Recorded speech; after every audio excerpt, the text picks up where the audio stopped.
yaşlar sana gelişmez. Ağlama gülüm, başa bugün bilen alışmaz. Kıyranma gülüm, göz yaşlar sana gelişmez. Ağlama gülüm, ayrı olmak bile yaraşmaz.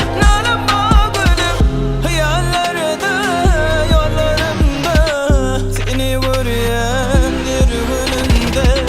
Ağlasan sen kıynanardın, duygularımı koy yerinde. Vakit diyen ara düşen bilin, sorması ve otun diyen.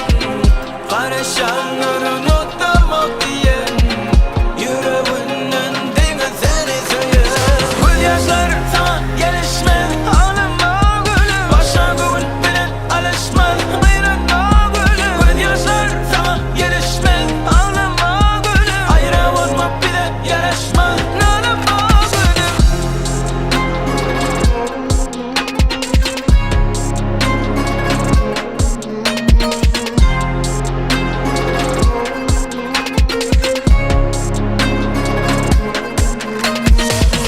Senin mehrin derde derman, yüreğimde koyma arman.